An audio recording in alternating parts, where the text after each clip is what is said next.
theorem is if H and K are two subgroups of a group G, H and K are two subgroups of group G. तो हमें H और K क्या दिए हैं, दो subgroup दिए हैं ग्रुप G के, ठीक है। Next is for any A B belongs to G, अगर हम G के दो एलिमेंट्स ले लें, G के हमने दो एलिमेंट्स लिए, तो हमने दो कोसेट डिफाइन किए, ठीक है। First is HA and second is KB, ये हमने कोसेट डिफाइन किए, ये मैंने आपको कल ओवरव्यू भी दिया था। तो हमने प्रूव क्या करना है कि अगर इन दोनों कोसेट्स की इंटरसेक्शन करें, HA इंटरसेक्शन KB, तो इसकी वैल्यू क्या आएगी, H intersection K into C, where C belongs to G, और HA intersection KB is equals to 5, ठीक है। मीन्स इन दोनों में से कोई एक रिजल्ट ट्रू होगा, या तो intersection H intersection K C के इक्वल आएगी या फिर 5 के इक्वल आएगी, दोनों में से कोई भी एक रिजल्ट ट्रू होगा, ठीक है। तो हम कैसे प्रूव करेंगे, सो अगर इनकी इंटरसेक्शन 5 के इक्वल आ रही है, अगर HA और HK की इंटरसेक्शन 5 के इक्वल है, हमारा रिजल्ट ट्रू हो गया। हमने ये प्रूव करना था कि दोनों में से कोई भी एक रिजल्ट ट्रू हो जाए, ठीक है। अगर ये वाला रिजल्ट ट्रू हो गया then nothing to prove. But अगर इंटरसेक्शन 5 के इक्वल नहीं है, इंटरसेक्शन 5 के इक्वल नहीं है, ठीक है, तो क्या होगा, 5 के इक्वल नहीं है, दिस मीन्स इंटरसेक्शन में कोई एलिमेंट आ रहा है, ये मतलब होगा this means C belongs to HA intersection KB, intersection में कोई कॉमन एलिमेंट आ रहा है इनके। अगर कोई एलिमेंट इंटरसेक्शन में आ रहा है, इसका मतलब कि वो दोनों सेट्स में आ रहा होगा। इंटरसेक्शन में कौन सा एलिमेंट आता है, जो दोनों सेट्स में कॉमन हो। दिस मीन जो C है वो HA में भी आ रहा होगा and C belongs to KB, दोनों सेट्स का एलिमेंट होगा वो। नाउ नेक्स्ट थिंग इज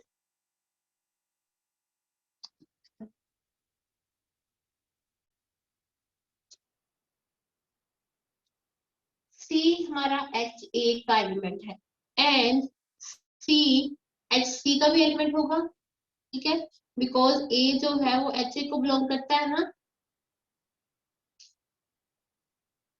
ठीक है। सो अगर C HA का एलिमेंट है और C HC का भी एलिमेंट है, दिस मीन्स वो दोनों में कॉमन आ रहा है, इसमें वो दोनों की इंटरसेक्शन में आएगा। C will belongs to HA intersection HC, ठीक है।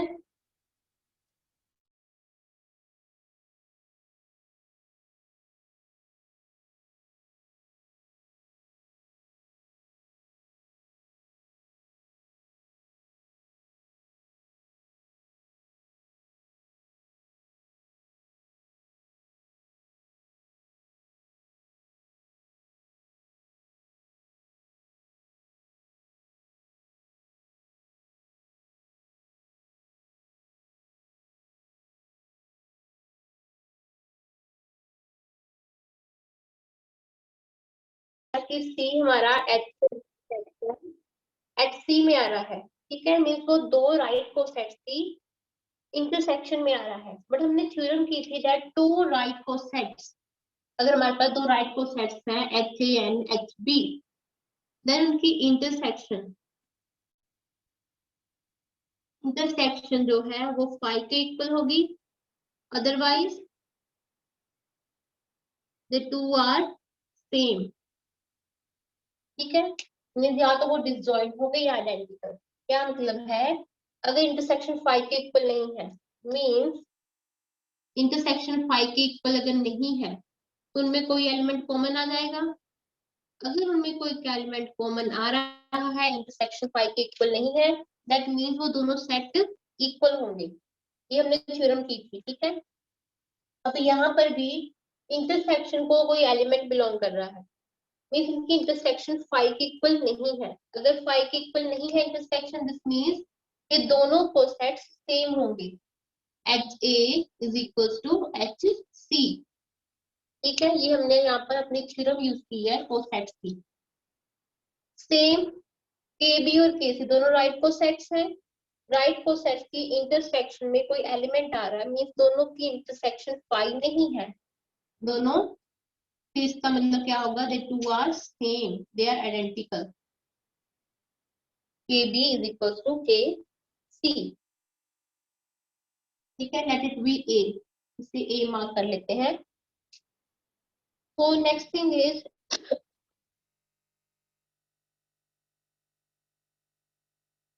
H intersection K, it is contained in H and K। जो इंटरसेक्शन होती है तो उसमें कॉमन एलिमेंट्स आते हैं, वो H में भी कंटेन होती है और K में भी, पता है ना आपको। अगर हम किसी भी दो सेट्स की इंटरसेक्शन करें, A इंटरसेक्शन B, देन वो A में भी कंटेन होगी, ये रिजल्ट होता है हमारे पास, एंड B में भी कंटेन होगी इंटरसेक्शन, ठीक है। तो वही रिजल्ट हमने यहाँ पर अप्लाई किया है कि intersection is contained in H and intersection is contained in K। अब हम क्या करेंगे, दोनों साइड पर C लेंगे, मल्टीप्लाई करेंगे, contained in HC and H intersection K into C is contained in AC, ठीक है। तो यहाँ से क्या आया, H intersection C, HC में आ रहा है, और फिर से ये वाली इंटरसेक्शन KC में भी आ रही है। इसका मतलब क्या होगा, that H intersection K C, ठीक है, ये दोनों में कंटेन हो रही है, ये वाली इंटरसेक्शन दोनों सेट्स में कंटेन हो रही है। दिस मीन्स ये दोनों की इंटरसेक्शन में भी कंटेन होगी, ठीक है। जो एच इंटरसेक्शन के सी, ये दोनों सेट्स में कंटेन हो रही थी, एच सी में भी और के सी में भी, ठीक है। दिस मीन्स वो इन दोनों की इंटरसेक्शन में आ जाएगी, बिकॉज इंटरसेक्शन में एक कॉमन एलिमेंट आता है, ठीक है। सेकेंड थिंग इज, लेट, अब हमने क्या शो कर दिया, that H intersection C is contained in H C intersection K C. अब हम क्या करेंगे, हम एक एलिमेंट लेंगे एच सी इंटरसेक्शन के सी का, उसे कंटेन करवाएंगे H intersection K into C में। तो अगर हम एलिमेंट ले रहे हैं x belongs to H C intersection K C, फिर से अगर कोई एलिमेंट इंटरसेक्शन में आ रहा है, इसका मतलब क्या होगा, x will belongs to HC and x will belongs to KC, ठीक है। और अगर वो x एलिमेंट HC को बिलोंग कर रहा है, ठीक है, तो किस टाइप का होगा, राइट को सेट्स को बिलोंग कर रहे हैं ना हमने ए में, मैम बोलो। मैम जो हमारा ए पॉइंट है उसमें हमने लिया नहीं कि H equal to H C है, तो हम सीधे वैल्यू पुट करते तो सीधा ही नहीं आ जाएगा रिजल्ट। मैम जो हमने ए लिया है, जिसको हमने ए मार्क किया है, उसमें हमने लिया H is equal to H C. Ma'am तो उसको अगर हम सीधा ही पुट करते इस इक्वेशन में तो सीधा ही आ जाएगा। किस इक्वेशन में, मैम जो एच इंटरसेक्शन के वाली में, यहाँ जो पर, मैम, यस मैम, यहाँ पर कह रहे हो ना, यहाँ पर हम पुट कर दे एच ए और यहाँ पर के बी, ठीक है। हमने पुट यस मैम, करना है, पुट करेंगे, पहले हमने इनको इक्वल तो दिखा दे, क्योंकि हमने इक्वल प्रूव करना है ना सेट्स को, इन दोनों को। अभी तो हमने कंटेनमेंट प्रूव की है, पहले हम दोनों की रिवर्स कंटेनमेंट करके दोनों को इक्वल कर देंगे, H intersection K into C is equal to H C intersection K सी, ठीक है। उसके बाद हम एच सी को एच ए पुट कर देंगे और के सी को के बी, इसलिए हमने ये निकाला है पहले। आप सही कह रहे हो, पुट हमने करना है, बट पहले इन दोनों सेट्स को इक्वल करेंगे, उसके बाद पुट करेंगे, ठीक है, बिकॉज हमने यस इसको मैम, इक्वल दिखाना है, ओके। सो अगर x जो है वो एच सी का एलिमेंट है, ठीक है, राइट को सेट का, वो किस टाइप का होगा, सम h इंटू सी, ठीक है। ऐसे ही x जो है वो k c का एलिमेंट है, तो किस टाइप का होगा, सम k इंटू c टाइप का। ठीक है, ये मिटा दूंगा यहाँ से।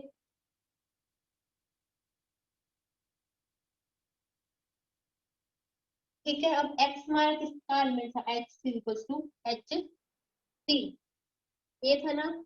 यहाँ से अगर हम x की वैल्यू निकाले तो क्या आएगी, अगर यहाँ से हम x की वैल्यू निकाले तो क्या आएगी, x c इनवर्स। अब पता लगे क्या होगा, आपको कैसे निकालते हैं, हमें x की वैल्यू चाहिए तो c, यहाँ पर c है, c इनवर्स से मल्टीप्लाई कर दो दोनों साइड पर, तो h is equal to x c inverse. ठीक है, नाउ ऐसे ही हमारे पास x की वैल्यू k c है।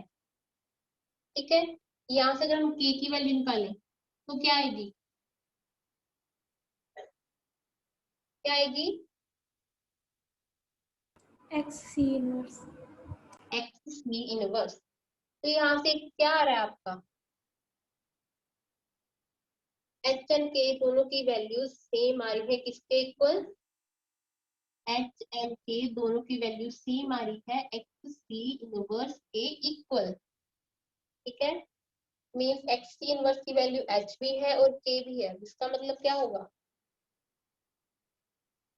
देखो x c inverse is equal to h and x c inverse is equal to k।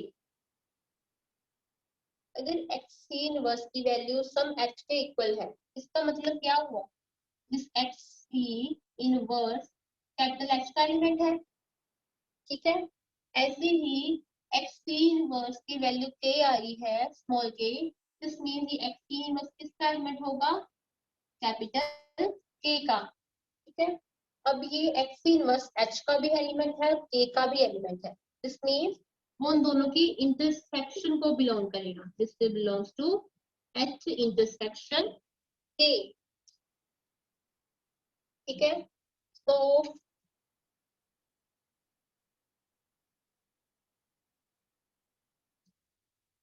यहाँ से अगर x की वैल्यू निकालें तो क्या आएगा,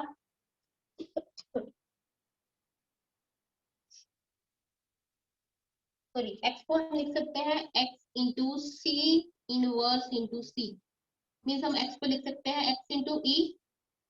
ठीक है, देन e को लिख सकते हैं हम c इनवर्स इंटू सी। ठीक है, तो क्या बन गया, x c इनवर्स इंटू सी। इसका ध्यान से देखना। ठीक है, क्या किया हमने, हमने x लिया, x को लिखा x इंटू ई। अब ये क्या है, आइडेंटिटी। आइडेंटिटी कब आती है, जब दो एलिमेंट्स को मल्टीप्लाई, एक एलिमेंट और उसके इनवर्स को मल्टीप्लाई करें। तो हमने ई को क्या लिखा, सी inverse C, then x C inverse को इकट्ठा कर लिया इंटू सी। अब देखो एक्स सी इनवर्स किसका एलिमेंट है, एक्स सी इनवर्स किसका एलिमेंट है, अभी किया हमने ऊपर एच इंटरसेक्शन के का। ठीक है, एक्स की वैल्यू हमारी आ गई एक्स सी इनवर्स इंटू सी। ठीक है, तो ये क्या आ रहा है, एच इंटरसेक्शन के का एलिमेंट इंटू सम सी, तो ये किससे बिलोंग कर जाएगा, H intersection K into C को। ठीक है, ये वाला पॉइंट क्लियर है सबको, कैसे आया, यस मैम। ठीक है, जैसे हम एक्स लेते थे, अगर वो स्मॉल एच इंटू सी कोई एलिमेंट है, स्मॉल एच किसका एलिमेंट है, कैपिटल एच का, तो ये किसको बिलोंग करता है, कैपिटल एच इंटू सी। ऐसे ही x C inverse H intersection K का एलिमेंट है, सो ये बिलोंग किया H intersection K into C को। तो यहाँ पर क्या हुआ, अब हमने स्टार्टिंग में क्या लिया था कि x is the element of H A intersection H C intersection K C, ये लिया था, और हमने इसको कहाँ पे बिलोंग करवा दिया, x belongs to h intersection k into C. This means H C intersection K C is contained in h intersection k into C. तो हमारी रिवर्स कंटेनमेंट भी प्रूव होगी। ठीक है, पहले हमने कंटेनमेंट की थी प्रूव, पहले हमने प्रूव किया था that H intersection K into C is contained in HC intersection KC. Now हमने प्रूव कर दिया that HC intersection KC is contained in H intersection K into C. ठीक है, इसका मतलब क्या होगा कि दोनों सेट्स इक्वल हो जाएंगे। इसका मतलब कि दोनों सेट इक्वल होंगे, means H intersection K into C is equals to HC intersection KC। अब यहाँ पर वैल्यूज पुट कर दो HC और KC की। HC किसके इक्वल था? HA के, and KC is equals to KB. So H intersection K into C is equals to HA intersection KB. ये हमने थ्योरम प्रूव करनी थी। ठीक है, कि अगर इसकी H इंटरसेक्शन H KB अगर ये फाई है तो रिजल्ट ट्रू है, पर अगर फाई के इक्वल नहीं है तो उसकी वैल्यू इसी के इक्वल आएगी, H intersection K into C के इक्वल। ठीक है, तो यही थी हमारी थ्योरम।